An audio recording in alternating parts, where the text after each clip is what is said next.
ഇന്ന് നമുക്കേ മത്തങ്ങയും പയറും കൂടെ ഒന്ന് എലിശ്ശേരി വെച്ചാലോ?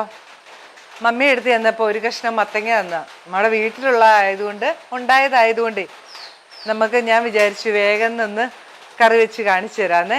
ഒരു എരിശ്ശേരി നമ്മൾ കായും പയറും വെക്കും, അതുപോലെ തന്നെ എന്താ പറയുക ചേനയും പയറും. പിന്നെ സദ്യക്കൊക്കെ നിർബന്ധമായിട്ടും കായും ചേനയും തന്നെ എരിശ്ശേരി വെക്കണം, എന്നാലല്ലേ ടേസ്റ്റ്. ഇത് നമ്മൾ എന്താ പറയുക, ഇനി ഓണമൊക്കെ വരുമല്ലേ, അപ്പം ആ ഓണത്തിനോടനുബന്ധിച്ച് നമുക്ക് ഇതുപോലെയുള്ള കറികളും കൂടെ ഉണ്ടാക്കണ്ടേ, എല്ലാവർക്കും സദ്യയൊക്കെ ഒരുക്കണ്ടേ അല്ലേ. അപ്പം നമുക്കിത് എങ്ങനെയാണ് ഉണ്ടാക്കുന്നതെന്ന് നോക്കാം. ഞാനിതൊരു 4 മണിക്കൂർ മുമ്പ് നമ്മുടെ വൻപയർ ഒരു കപ്പ് എടുത്തിട്ട് കുറച്ച് വെള്ളം ഒഴിച്ച് കുതിർത്ത് വെച്ചിട്ടുണ്ടായിരുന്നു. അതിപ്പം എന്നിട്ട് അരിച്ച് കല്ലൊക്കെ ഉണ്ടെങ്കിൽ അതൊക്കെ മാറ്റി എടുത്തതാണ് കേട്ടോ. അത് നമുക്കൊരു കുക്കറിലേക്ക് ഇട്ട് കൊടുക്കാം. അതിനകത്തോട്ട് വേകാൻ ആവശ്യത്തിന് വെള്ളം ഒഴിച്ചു കൊടുക്കാം കേട്ടോ. പയർ വേകാനുള്ള വെള്ളം വേണേ. ഒരു 1/4 സ്പൂൺ മഞ്ഞൾപ്പൊടിയും 1 സ്പൂൺ കാശ്മീരി മുളക് പൊടിയാണ്. നിങ്ങൾക്ക് എരിവ് അധികം വേണമെന്നുണ്ടെങ്കിൽ കാശ്മീരി ചില്ലി മാറ്റിയിട്ട് സാധാ മുളക് പൊടി ചേർത്തോ.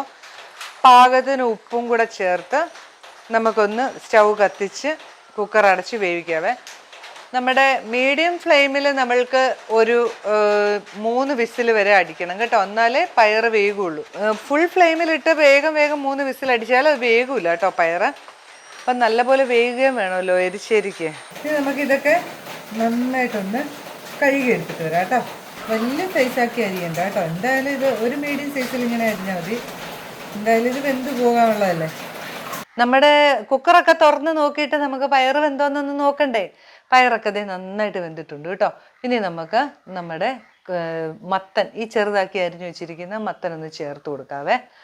കുറച്ച് വെള്ളവും കൂടെ ഒഴിക്കണം കേട്ടോ. അതും കൂടെ ഒഴിച്ചിട്ട് അതിന് ശേഷം അതിലേക്ക് ഈ മത്തൻ ആവശ്യമുള്ള ഇച്ചിരി ഉപ്പും കൂടെ ചേർത്ത് കുറച്ച് കറിവേപ്പിലയും കൂടെ ഇട്ടിട്ട് നമുക്കൊന്ന് മൂടി വെച്ച് ഒന്നും കൂടെ ഒന്ന് മൂടി വെച്ചിട്ട് ഒരു വിസിൽ മതിയേ. മത്തൻ വേകാൻ ഒരു വിസിലൊക്കെ മതി.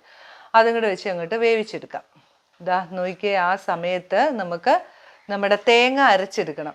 ഒരു തേങ്ങയാണ് ഞാൻ എടുത്തു വെച്ചിരിക്കുന്നത്. അതിനകത്ത് ഒരു ചെറിയ സ്പൂൺ 1 സ്പൂൺ ചെറുജീരകവും കൂടെ എടുത്തു വെച്ചിട്ടുണ്ട് കേട്ടോ. ഈ തേങ്ങയുടെ നേർപകുതിയും ഈ ചെറുജീരകവും കൂടെ നമുക്ക് നന്നായിട്ടൊന്ന് അരച്ചെടുത്തുകൊണ്ട് വരണേ. അതിന് ശേഷം നമുക്ക്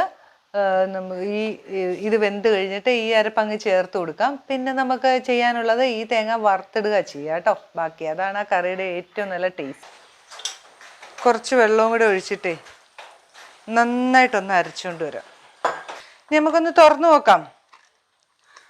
നമ്മുടെ മത്തനും പയറും എല്ലാം നല്ല പോലെ വെന്തിട്ടുണ്ട് കേട്ടോ. ഇനി നമുക്കൊന്ന് തുറന്നു നോക്കാം. നമ്മുടെ മത്തനും പയറും എല്ലാം നല്ല പോലെ വെന്തിട്ടുണ്ട് കേട്ടോ. ചെറുതായിട്ട് ഇങ്ങനെ ഒന്ന് ഇളക്കി വിടാം, ഉടച്ചു വിടാം. നല്ല പോലെ വെന്തു. ഇനി നമുക്ക് തീ ഒന്ന് ചെറുതായിട്ടൊന്ന് വയ്ക്കണം. എന്നിട്ട് നമ്മുടെ അരപ്പ് ചേർത്ത് കൊടുക്കണം. നമ്മൾ തേങ്ങയും ജീരകവും കൂടെ അരച്ചേക്കുന്ന കേട്ടോ, അതാണേ. ചിലർ ചെറിയുള്ളിയൊക്കെ ചേർക്കുവേ, അത് വേണ്ട കേട്ടോ.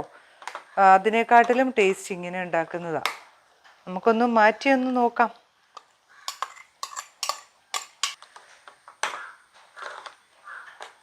ഇച്ചിരി വെള്ളം, ആ അരപ്പിൻ്റെ പാത്രം കഴുകി ഒരു ഇച്ചിരി വെള്ളം ഒഴിക്കാം. ഉപ്പൊക്കെ ഒന്ന് നോക്കണേ.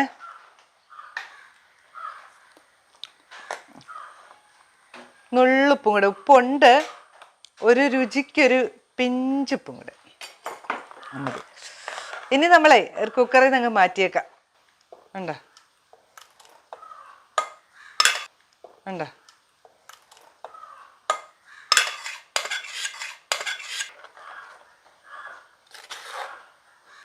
ഇതവിടെ ഇരുന്ന് ചൂടാകുന്ന നേരത്ത് നമുക്ക് നമ്മുടെ അതിനുള്ള ഒരു ഇതവിടെ ഇരുന്ന് ചൂടാകുന്ന നേരത്ത് നമുക്ക് നമ്മുടെ അതിനുള്ള ഒരു വറവിടണ്ടേ. എണ്ണ ഒരു 2 സ്പൂൺ ഒഴിക്കണം കേട്ടോ. ഇങ്ങനെയുള്ള കറികൾക്കൊക്കെ ഒരു ലേശം എണ്ണ വേണം. തേങ്ങയൊക്കെ വറക്കാനുള്ളതല്ലേ. കുറച്ച് കടുക് ഇട്ട് കൊടുത്തു. കടുക് പൊട്ടിക്കഴിഞ്ഞാലേ നമ്മൾ 1 സ്പൂൺ ഉഴുന്നുപരിപ്പ് ഇട്ട് കൊടുത്തേ. കരിഞ്ഞു പോകരുത്. ഇനി നമ്മൾ വറ്റൽമുളക് ഇട്ട് കൊടുത്ത് 2-3 വറ്റൽമുളക് അങ്ങോട്ട് കീറിയിട്ടു. കരിഞ്ഞു പോകരുത്. ഇതാ ഇനി നമ്മൾ വറ്റൽമുളക് ഇട്ട് കൊടുത്തു. 2-3 വറ്റൽമുളക് അങ്ങോട്ട് കീറിയിട്ടു. ഇനി നമ്മൾ വറക്കാൻ വെച്ചിരിക്കുന്ന നമ്മുടെ തേങ്ങയില്ലേ, ആ തേങ്ങ അങ്ങോട്ട് ഇട്ട് കൊടുത്തു. ഇനി നമുക്കിതിങ്ങനെ ഇളക്കി കൊടുത്തുകൊണ്ടിരിക്കണം കേട്ടോ. ശരിക്കും ടേസ്റ്റ് എന്ന് പറയുന്നത് ഈ ഒരു വറവാണ് കേട്ടോ. നമുക്ക് കുറച്ച് കറിവേപ്പിലയും കൂടി ഇട്ട് കൊടുക്കണം കേട്ടോ. എല്ലാം കൂടെ ഒന്ന് മൂത്തോട്ടെ. നമ്മുടെ തേങ്ങയൊക്കെ ഒന്ന് മൂത്ത് വന്നിട്ടുണ്ട് കേട്ടോ. ഇനി നമ്മൾ എന്നാ ചെയ്യണമെന്ന് അറിയോ, ഇതിങ്ങനെ അങ്ങോട്ട് മാറ്റി വെച്ചിട്ട് ഇതാ നമ്മുടെ ഒരു 1/2 സ്പൂൺ കുരുമുളക് പൊടി കേട്ടോ. എല്ലാവരും പറയും കൂട്ടുകറിക്കൊക്കെയാണ് എല്ലാവരും ചേർക്കാറ്, പക്ഷേ ഇതിന് ചേർത്താൽ നല്ല രസമാണ്.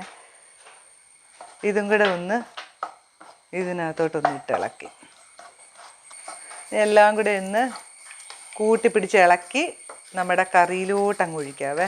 ഈ വറവാണ് നമ്മുടെ എലിശ്ശേരിയുടെ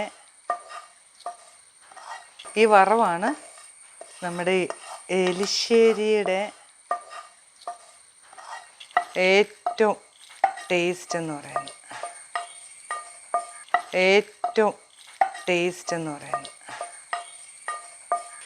ഞാൻ ഇച്ചിരി പയറ് കുറച്ച് മത്തൻ കൂട്ടിയെടുത്ത്. എനിക്ക് മത്തൻ ഭയങ്കര ഇഷ്ടമാണ് കഴിക്കാൻ.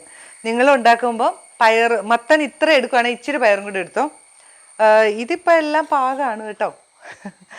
ഓരോരുത്തരുടെ ഇഷ്ടമല്ലേ, ഓരോ വീട്ടിൽ ഓരോ രീതിയിലല്ലേ ഉണ്ടാക്കുന്നത്. അപ്പം നമ്മൾ സ്റ്റൗ എല്ലാം ഓഫ് ചെയ്തു. അങ്ങനെ നമ്മുടെ മത്തൻ പയർ എലിശ്ശേരി ഇവിടെ റെഡി ആയിട്ടുണ്ട്. എല്ലാവരും ഉണ്ടാക്കി നോക്കുക, അഭിപ്രായങ്ങളൊക്കെ പറയുക. നമ്മൾ ഇതിനു മുമ്പേ കുറേ തൊടുകറികളൊക്കെ ഉണ്ടാക്കിയിട്ടുണ്ട്, വളരെ എളുപ്പത്തിൽ ഉണ്ടാക്കാമെന്ന്. അപ്പോൾ ഇപ്രാവശ്യം ഓണത്തിന് അതൊക്കെ ഒന്ന് എക്സ്ട്രാ ഉണ്ടാക്കണം കേട്ടോ. അപ്പോൾ നമ്മുടെ ഡിഷുകളൊക്കെ ഒരുപാട് കൂടൂലേ. അപ്പോൾ നമുക്കിതൊന്ന് ടേസ്റ്റ് ചെയ്യണ്ടേ. നല്ല രസമുണ്ട്. അപ്പോൾ പുതിയൊരു ഡിഷുമായിട്ട് ഞാൻ വരുന്നതായിരിക്കും. ബൈ.